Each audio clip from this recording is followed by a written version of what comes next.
you think that when the Jews in the biblical days were walking through the desert for days and days and days on end, do you think they stopped for a sandwich?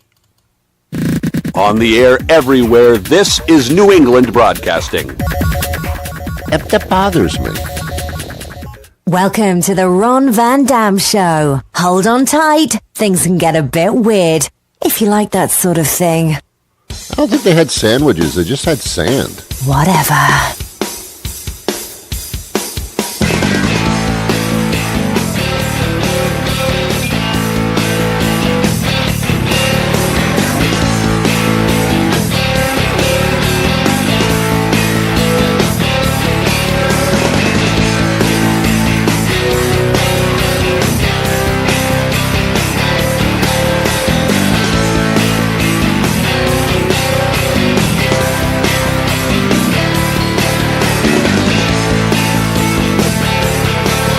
Good morning. Good morning. Good morning. Good afternoon. Good afternoon. Good evening. Good evening. Good night. Good night. It's the Ron Van Dam Show.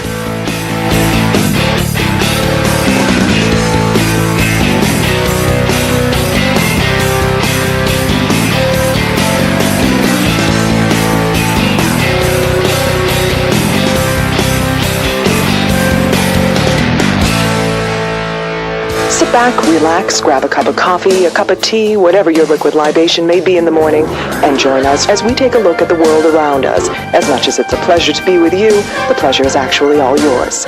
And now, here's your host, Ron Van Dam. I'm glad I wasn't around in the biblical times. They don't sound like they were very convenient. I don't think there was any air conditioning. I don't. I really don't. I think they had to fan each other, which was a great reliance on other human beings. That's why that time period would not have worked for me. And I guess people were walking around turning water into wine, because I don't think they had coffee. I don't think there was coffee back in the biblical times. How did people wake up and get their day started? I don't know. That's a tough one. I think Jesus was the only one that could turn water into wine, which must have earned him a hefty business. Why would you bother being a carpenter, having to set up appointments and do estimates and building cabinets, which is a lot of work, when you can simply turn water into wine? Wouldn't that be a more profitable industry for him? See, I just don't understand some of this stuff. I don't get it. And when Moses went to Mount Sinai for the weekend, he came across a burning bush, and rather than extinguish it before it spread onto other bushes and started a whole forest fire, he talked to it, and the bush talked to him. I mean, what kind of stuff was he on, man? Wow. I talk to dogs sometimes. I know they don't understand me or respond, but I'm not walking around talking to trees. I'm just saying. Look, I'm just saying. I'm just trying to figure this out. It's part of our human heritage, so I'm told. I have an artificial coffee creamer in my artificial coffee with an artificial sweetener, and I'm drinking it into my artificial body. Here we go.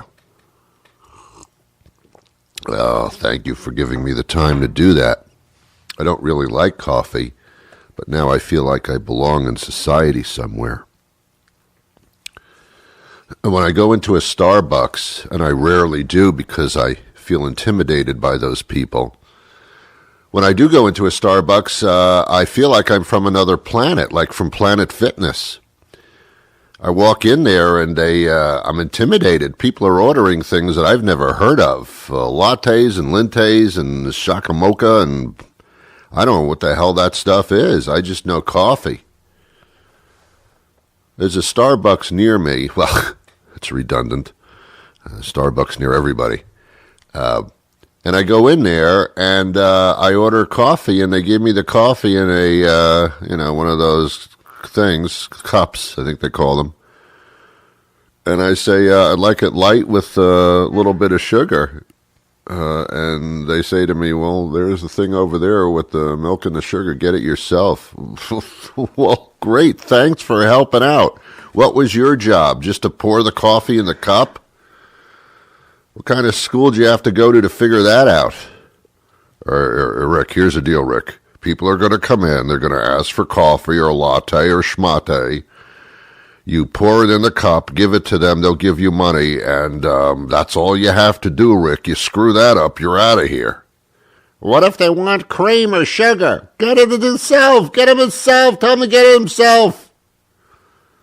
There's a store across the street that sells milk. Tell him to go buy some milk. What is this with the Starbucks thing? At least at Dunkin' Donuts, you can tell them how you want your coffee, and they'll put the milk in, they'll put the sugar in. They'll even drink it for you. Not a big deal. All these coffee places, it's hot bean juice, and it's like $2.50. Why? Why? Why? Why is it $2.50? Yet I can go into a gas station, and it's 99 cents. Let's see, $2.50 at a coffee place or 99 cents at a gas station. Now, coffee doesn't sound too appetizing at a gas station, but I gotta tell you, it saves a lot of time if you gotta gas up your car and you want a cup of coffee, 99 cents. Who are we kidding? Come on. Isn't it funny? Isn't it funny? Isn't it funny how 99 cents seems like free all of a sudden? Remember the days, are you old enough? Remember the days when 99 cents was like nearly $1? It is $1. Let's face it, it's 99.9 cents. That's what gas stations price things, 99.9 cents. Remember when $1 was a lot of money when you were a kid? Look, I found a whole $1. I'll buy candy and soda and a toy. I got a whole $1. Now you have $1 in your pocket and you go, whatever. Well, here, you want the $1? I don't need it. So when a cup of coffee at a gas station is only $1, it's like, oh my God, it's free. It's practically free. It's got to be free. $1. That's what I tip, not what I pay. That's pretty good. Oh, things are out of hand. Things are out of hand. All the television commercials, everything is $19.99 or $19.95 or something. It's $20. Since when is $20 just to throw in the bucket? $20 is $20, man. But for some reason, everything is $20. A cup of coffee, it's $20. You want to see a movie? It's $20. You want to have dinner, a hamburger? It's $20. Wow, everything's $19.95. It's amazing how that works out like that. Cup of coffee, it's $19.95. It's $19.95. At the gas station, it's 99 cents. Here, it's $19.95. It's like the dollar store. It's like the $20 store. We're going to have those like in 10 years? Hey, they got a great deal at the $20 store. Everything's $20. That's it. Wow, that's cheap. That's amazing. I could buy things all day for $20 an item. What kind of thing is that? I think I've told this story before. There's a store in the Boston area where we emanate this show out of. Store's called Five Below, I think it's called. Five Below. And I immediately thought, this is a place that apparently it's like real cold inside. You can buy winter coats in there. That's Five Below must be like a winter store. No, it's not. It's just everything's $5 or less. Oh, why don't you call it the $5 or less store? Well, Five Below is good. No, that sounds like a temperature. That's a temperature, Five Below. It's cold out today. How cold is it, Rick? It's 5 below. Whoa, that's cold. How's the job at Starbucks, Rick? Oh, they fired me. I offered somebody cream in the coffee, and they said, no, I told you, just pour the damn coffee and shut up. Apparently I don't listen. Apparently I don't listen. Just need to be quiet. Please be quiet. Please be quiet. Please be quiet. Please be quiet. Please be quiet. Please be quiet. Please be quiet. Shut up. Please be quiet. Okay, I'm sorry. Thanks. It's nice. kids. Kids aren't that nice. let me tell you, kids are not that polite. So that was a dream sequence is what that was, because kids are not that polite. I guarantee you it doesn't happen. That was just a dream. That was a total dream. Yeah, total dream. All right, fine. The brain's an amazing thing, isn't it? It's in your head. Oh, shut up with the harp. You know, if you go into decide to be a musician, not too many people decide I'm going to be a harpist. I don't know where that would come from. I don't know from what background you would say, when I grow up, I really want to play the harp. What happened to you? What happened to you in your childhood? Near-death experience? Why would you want to play the harp?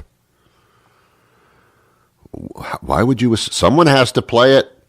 How do we get the harp sound without a harp player? I don't know if there are a lot of harp players. I mean, when orchestras are looking for a member of an orchestra who plays the harp, do you have to look like... If there's one person applying for the job, I think they pretty much got the job. I mean, all right, thanks for all you 50 different harp players. We'll make our decision tomorrow. I don't think it's like that.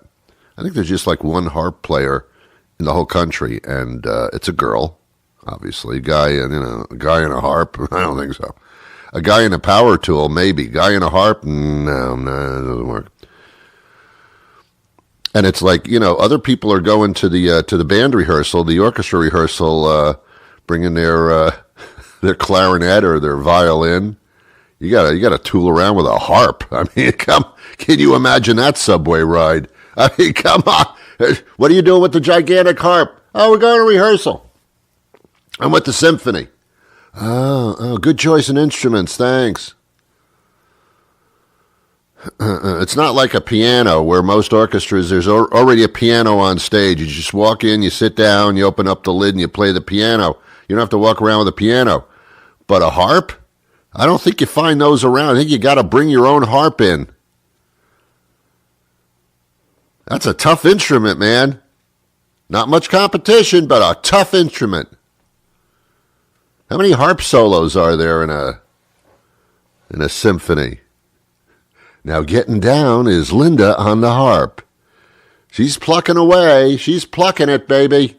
She's plucking that harp. Isn't she an incredible harp player? Yes, man, she's plucking that.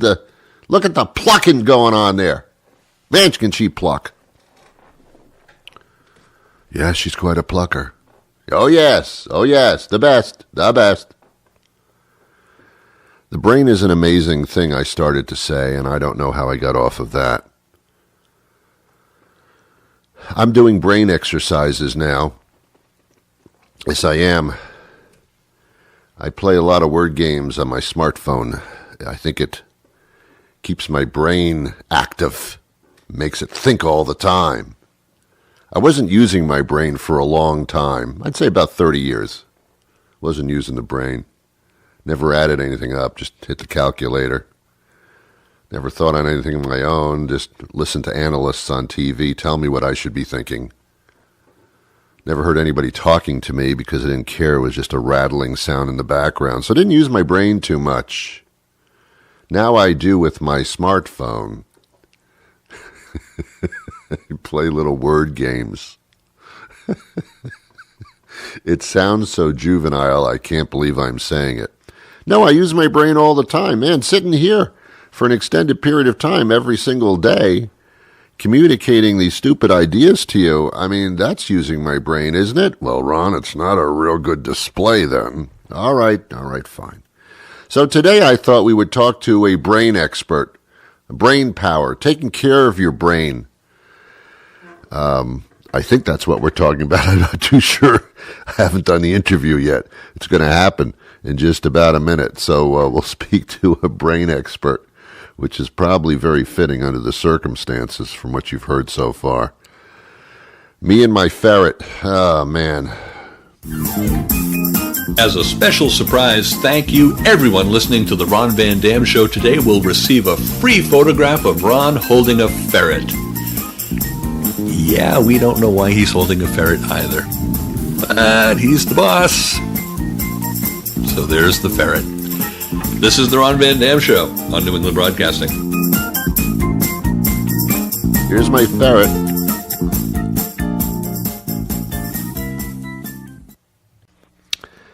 Let's say hello to Dr. Michael D. Lewis, director of the Brain Care Clinic in Potomac, Maryland. And thanks for being with us today. Oh, it's my pleasure. And hopefully the weather's doing you good and life is going just as well. It is. Under the circumstances, everything's good. Now, let's talk about, we're talking about keeping our brain healthy in various ways. And we always talk about keeping your heart healthy. Everything's heart healthy, everything. But the brain, pretty much right up there in the number one category as well. Well, yeah, I think the brain might be important, but we're still working on that. Okay, all right. Apparently a lot can go wrong with that thing, though, if you're not careful. No, we all, I think every human being has this fear of someday when they get older of losing that capacity to a great extent. And that scares people a lot, not having their brain power. It does, and the important thing is that we can't change the calendar. We're chronologically going to get older, but the question is, can we do it better? Can we do it healthier? Can give more life to the years that we have? And not only through memory and health, but I mean the blood vessels a whole bit. And I know that over the years, this omega-3 fish oil has been a big topic of conversation, but there's so many variances of it, but it's been quite a topic. Well, it is, and some people might say it's controversial, and it's crazy when you just only look at the headlines that come out sometimes that omega-3s or fish oil will cause this or not effective for that or negative study. But, we're talking about nutrition. That's ultimately what we're really talking about. And so, yeah, absolutely. If we could get Americans to stop eating junk food and processed food and eat more fish and healthier foods, that would be great. But I don't think that's going to happen anytime soon. And so, while a whole fish is much healthier, what I have done is really kind of taken that and looked at how do we supplement what we should be eating and how do we do it optimally to help our brain health stay healthy. Yeah. Now, there's an interesting story about someone that you helped, I understand, named Bobby, who, which is a pretty good example how this can be quite effective. Yeah, absolutely. And, Bobby, this just over 8 years ago now, was in a really bad car accident in his senior year of high school. And there's no reason why he should have lived. I mean, it was a terrible accident, and the parents were told there's nothing we can do. Pull the plug, just let him die peacefully. Yeah. And the parents didn't want to give up on their only son, so they knew about my research with the Army and were put in contact with me. And what I advised the neurosurgeon to do is start pouring copious amounts of fish oil down Bobby's feeding tube. And the real short of the story is he not only survived, but he walked across the stage at his high school graduation 3 months later and is living a happy, healthy, albeit a bit disabled, but he's living a healthy life on his own out in L.A. today. Yeah, the alternative would not be nearly as discussable here. All right, we understand that this is prescribed, but there are different types. They're manufactured differently, they're processed differently, they're purer. Some have additives. Yours is tell me what is really needed here. Well, there are prescription fish oils, and frankly, if you dig into the chemical structure of fish oils and how they're processed, the manufacturing, it turns out that the prescription fish oils are, in my opinion, a horrible form. In fact, the best forms that I've found of fish oil for supplements are over the counter. And, if you squeeze a fish, you get triglycerides, principally. And so the best supplements out there have been, while they've been cleaned and heavy metals and all that stuff separated and removed, the best fish oils are actually reconverted back into that triglyceride form. Really? And then I hear the triglycerides, you got to keep your count down. So is there something I'm not understanding? Well, it's interesting. It's a little bit along the lines of cholesterol. Yeah, we now know that dietary cholesterol does not increase our cholesterol levels. And the same is true for triglycerides. In fact, triglycerides are driven more by the carbohydrates and sugars that we eat than by any of the fats that we eat. And actually, the biggest indication for pharmaceutical fish oils is actually to lower triglycerides. Wow. Okay. All right. But not all fish oils are the same. In other words, if I went over the counter and was going to pick up a bottle, I wouldn't know what I'm doing. They all say the same big letters on the bottle, but I don't know what to do. Well, and that's one of the issues with the nutritional supplement industry is it can get confusing, and learning the first thing you need to do is learn how to read the labels, which is actually a bit of an issue itself. And so there are certainly some trusted brands that have been out there for 20 plus years, and there's a reason why they're still around. A lot of companies come and go, but there's certainly 4 or 5 well-known brands that have been around for 20 plus years. Okay, now what is CBD? What does that stand for? Well, CBD is actually a really interesting nutritional substance. Okay. CBD stands for cannabidiol, which is truly the medicinal part of the cannabis plant. Oh. And, of course, when anybody thinks of cannabis, they think of marijuana. We do. But, in fact, cannabis is much broader than that. And so when you get CBD derived from hemp, it's completely different. I mean, it's the same structure at the chemical level, but hemp is food. Hemp is a crop. It's grown. It's harvested. It's been the cash crop of the United States for 300 years, and so you can buy hemp and hemp seeds and such at your local grocery store. And when you get hemp-derived CBD, it's considered a nutritional supplement.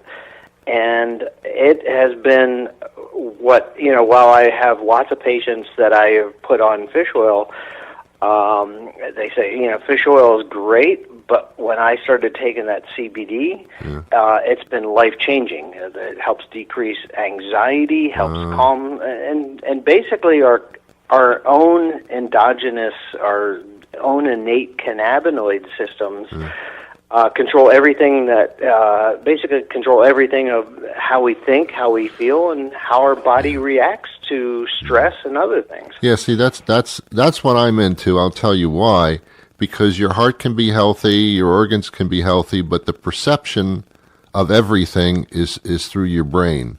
And that's the filter of perception, and perception is kind of everything. Right, and that's basically describes what our own cannabinoid systems do. And so it's interesting. We used to, when you get that runner's high from exercise, or you just feel really good, whether it's a warm hug from your grandmother, or so on. We used to call those endorphins, right? You get that endorphin rush from exercise, for example. We now know that's actually our own cannabinoid system, and our body actually makes these happy molecules themselves. And what's really interesting is nature gives us another way to interact with that cannabinoid system through CBD and other substances. Fish oil actually partially works through the cannabinoid system as well. Now, is CBD available over the counter in the fish oil form as well? It is now. It's the newest sort of blockbuster nutritional substance that's out there, and it's growing leaps and bounds. And so there's a lot of little companies out there. Most of the CBD you can find on the market and the nutritional supplement section are going to be found in liquid or sprays or droppers or stuff like that. There's a few companies. Some of the larger companies have come out with actually soft gels, like the size of a vitamin D capsule, and that has, in my opinion, really changed the industry. It's where it's really going. Are there? I mean, is not to prescribe here, but are there? What is considered a safe level? A level where it's effective? Where does it fall there? Well, the safe level is interesting because there's never been any documented issues with thousands of times. So the safety of CBD is unquestioned. Okay. The effective level, which is far different. So somebody that's dealing with anxiety, I typically start them with a 15 milligram soft gel in the morning, and because you want to start your day off right, and if you're going off to work or you have a stressful life, you kind of want your day to start off under control. And so I start people with a 15 milligram soft gel, and then tell them, the action, it occurs within 20 to 30 minutes. Is you'll know it, and the level of calmness increases, and the stress is handled better.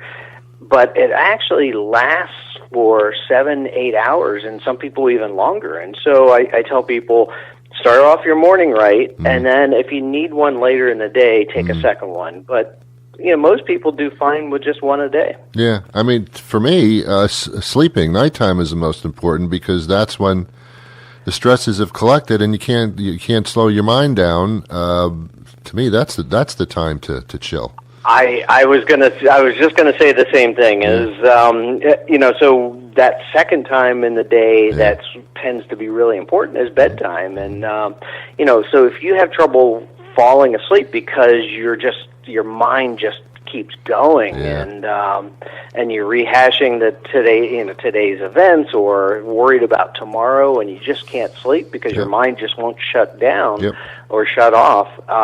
That's the second time when CBD, I've found, can be incredibly helpful. Of course, your mind not shutting down is a sign of intelligence. Let's get that straight. Yeah, but that's gonna suffer if you're not getting to sleep. I know. I know. Okay.